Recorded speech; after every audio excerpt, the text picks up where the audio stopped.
Hello once again YouTube, Chris the Nightbringer here, bringing you some StarMade new in Fleetworks, and as you can see before me, I have a burst. There's a lot of stuff to talk about today, and yeah, well, let's get started. I have a breacher here and a burst. This is a Minmatar sector that I've set up. It looks just like the Minmatar space in Eve, so I'm using this as the Minmatar build sector, and I have here the breacher, which is a ship that I will be continuing soon, and you'll be able to catch me working on it on stream, so be sure to follow me on Twitch and check that out if you haven't already. But I'll be working on this soon. I know a lot of people have been asking for it. I can tell why. It's a nice ship. It looks pretty damn good. I'll be going over all the details once more just to make sure that I've got everything, and then I'll be doing the insides and filling in systems. So look forward to that in the upcoming days, not only on my channel, but on Twitch. Back here, we have the Burst, another Minmatar frigate. This thing has got a huge footprint. It's actually relatively large for a frigate. Oh god, somebody's calling me. Yo. Yeah, I'll totally go to Taco Bell, but you just interrupted it recording.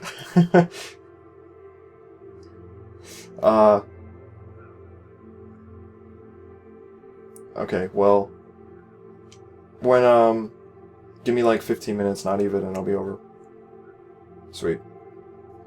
Alright, so yeah, my friend just called. Anyway, I'm gonna leave that in the video. I'll just edit through that, because that's funny.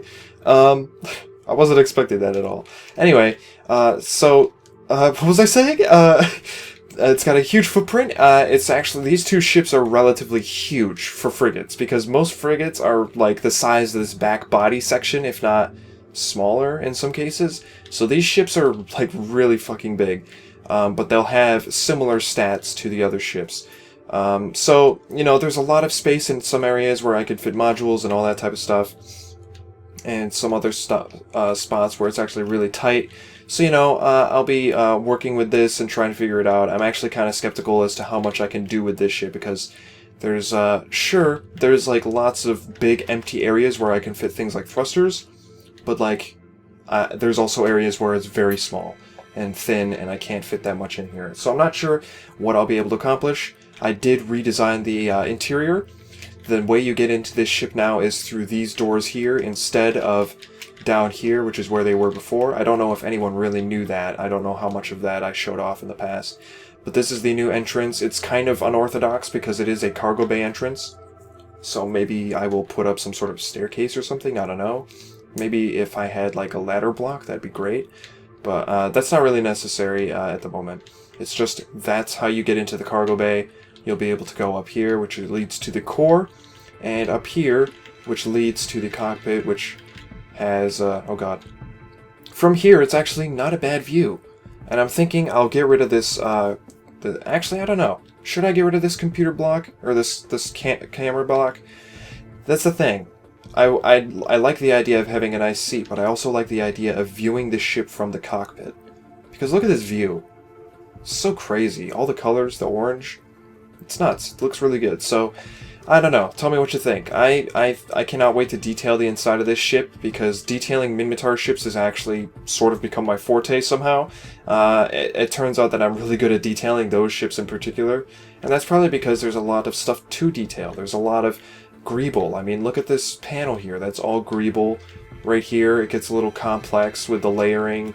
You know, there's all these details are on the Eve ships, but they're just textures. They're not actual three-dimensional shapes. So, you know, I get to turn that into a 3D shape in StarMade, and it looks freaking cool. You know, like, you got pipes, you got this, like, weird grill radiator thing. You know, you got turret hardpoints. This right here is supposed to be the logo, where the logo goes. Obviously, I have very limited capabilities in terms of 4 blocks. Back here, these engine sections just have the crazy coolest amount of detail that I put into a build. I mean, look at this. This is just pipes and greeble and all sorts of weird stuff is just going on here, and it looks awesome. Back here, we have this really strange effect where, I'll see how well I can show it off. and you can see the sun rays coming through that. There seems to be some sort of graphical glitch where the edges of items will display the background and like become completely transparent. So you can see the light rays there when I move around and stuff. So that's a little interesting, but it actually kind of gives it a cool effect. It either looks really hot, or it kind of looks like it's reflecting light to a certain degree, and they look really shiny on the ends. So it's a very interesting take. So yeah, I'm slowly making progress on this. This will probably be the next ship that I release. It's a very unique looking ship, and I expect players will be having fun flying this thing around and checking it out, because again, it's something else. It's definitely an interesting look.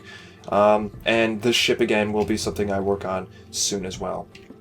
So real quick, I am just going to, and I'm actually, oh, let me just jump out. I need to head over to another sector, and I'm going to jump into the Stratios. So, no, not the Stratios, the Astero. This is the Astero. This is a Sisters of Eve ship. It is a completely different type of ship than the one we just saw, as you could tell. Very sterile, and that is because this ship, along with all the Sisters of Eve ships, are designed for medical emergencies. You know, medical frigate right here.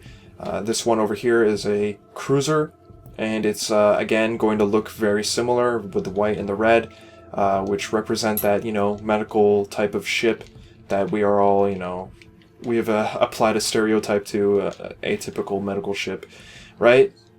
Sterile, round, it features Minmatar and I believe... No, not Minmatar. It features Amarian and Galente design, both of which are very smooth ships, which is interesting because they're smooth ships. The origin ships, that I should say, the origin racial, I guess you could say, inspiration for these ships is very smooth, but this ship actually has a lot of angles on it, and I haven't applied you know, a smooth structure until you get onto the inside. So there's a warp ring here. These are the few ships in Eve that actually have some sort of warp ring instead of building it on the exterior.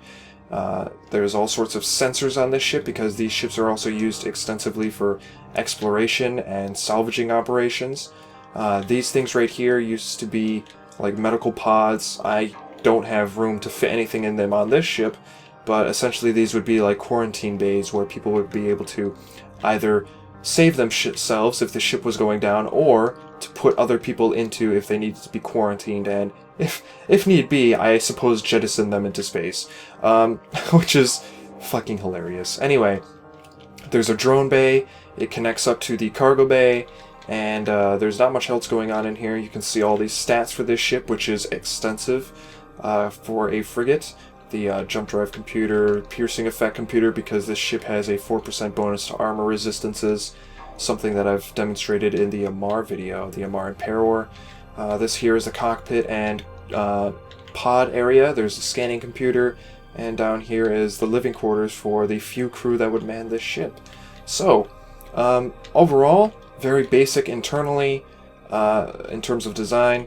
I do have to say the engines on this ship are freaking cool. Like, they got this like really nice, like, I don't know what this would be called, some sort of structure back here that just, you know, I have Crusade's mod. I believe it's Crusade that made it.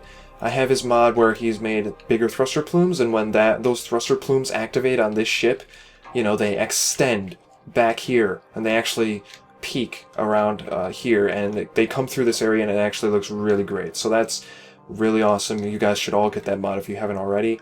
So yeah, this is the next ship you can really expect for release. I'll be doing this one Sunday, which should be tomorrow, so you can expect this ship tomorrow. A few other things that I would like to talk about. First of all, you should also be expecting ships coming out faster, and the reason that is because, one, building the ship is easy. Wireframing it is probably the longest process, because I have to determine where not only the exterior, how it looks, because I have to smoothen the hull, and I have to translate, you know, a blob into a nice structure, you know. But not only that, but do I have to do the insides, which means I have to lay out the insides and make sure that I have saved enough room for the systems. So that takes the longest time, and that's a process that is constantly going on. There are a few ships in wireframe right now. The next step is, of course, filling it with systems and coloring the ship. And the problem with that is filling in the systems requires me to balance it. And I am using ratios and proportions, all of which are compared to the Heron. The Heron has the least amount of interior space, which means that I had to do it first. So this was the ship that I based everything else off of. And what I have done is I've set up a Google spreadsheet, and I've typed in all sorts of values for ships from both Eve and the Heron right here, which has its stats. And I can type those all into that spreadsheet. I've done all the math in the spreadsheet, and what I do now is I type in the numbers for the desired ship from Eve's stats, and it spits out the stats that I need to equip onto my StarMade ship. It's an incredibly simple process. It has made my life so easy because it means that I can fill up the ship with the proper amount of systems in about an hour, not even. Whereas opposed to before, where I had to spend like a couple hours trying to do all the math myself. So that was kind of annoying. And you may be thinking that, you know, it's a little far in terms of trying to balance these ships. I may be taking it too far, but to be honest, it's worth it because you're going to be getting ships that work really well with each other. And I can already tell you that ships that are designed for shielding, tank well with the shields. Ships that are faster are noticeably faster. This ship right here, in terms of Eve, is not supposed to be agile. Somehow I translated that. When I get into this ship, and like, this is the fastest I can turn. That is not agile. You know? And I don't know if that's because Eve has actually tried to figure out how to do, you know, rotational physics and how agile ships would be. But there you go. There just goes my phone. It's buzzing, so sorry. But yeah. I mean, I'm translating it really well. This ship right here is actually incredibly powerful. It's got a massive amount of hull, which you can tell by the hardened advanced blocks, whatever you want to call them. And it's got a lot of internal hull as well, internal structure. The value for that is high in Eve as well. And the shielding is actually higher than the Heron here, which is a ship from a race that focuses on shielding. So this ship right here may in fact be one of the most powerful ships that you fly. The drawback? It's only got 4 turrets. The Heron here has less in terms of defense, but it already has more turret hardpoints. So that's that you're trading defense and survivability for weapons capacity. Look at that, guys. It's fucking genius. It's brilliant. I love it. I love what I can do with these ships. It's just great. So, one thing you should be expecting, not only with the release videos, and I've mentioned this in the past, is a sort of ship informational video. It's going to be a more official, scripted video where I'm going to go over every single aspect and detail of a ship. As I get into the larger ships, there'll probably be vlogger or multiple episodes for each ship, but for now, frigates should only have like a 20-minute video covering everything that you can do with the ship. Updates will be provided as updates to the ship are done. For example, you can expect me to tell you exactly where computers are for the systems on the ship.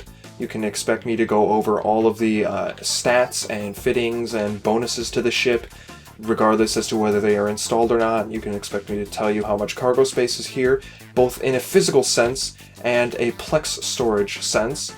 You can expect me to tell you exactly where systems on the ship are so that you can disable them if you so wish to disable somebody's thrusters. You'll be able to tell exactly where to shoot in order to do that.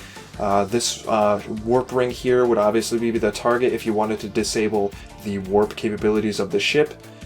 So, you know, there's all sorts of stuff that I'll be covering in those videos that is basically a more in-depth version of the stats that you'll see when you see my cinematic releases.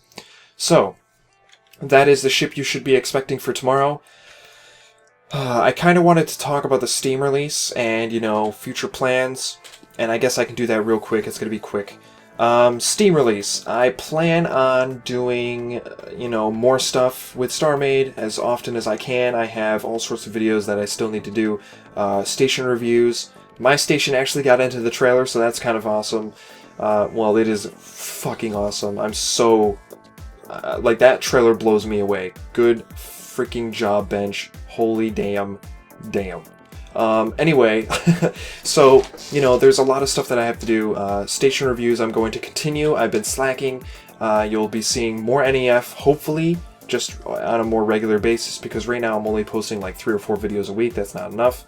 I plan on continuing to do things like Assassin's Creed Unity, as well as Alien Isolation, both games which I have not finished, which I want to finish. I would very much like to finish a game, and I think it's kind of stupid that I only put up like 2 or 3 episodes of those games so far. So, I'm going to continue doing them. You'll see them on my off days.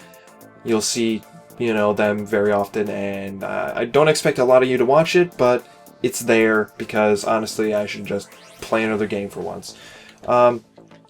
If my other friends would actually play games with me, you'd be seeing more of that, but they don't, so I don't know. I'll be getting a new microphone stand, because I'm sick and tired of having my mic on like a little table next to me, and I need it to be closer. The closer the mic is to me with a pop filter on, the quality of my voice is going to go like skyrocketing, because it actually sounds really good when I get close. So expect all these things in the future.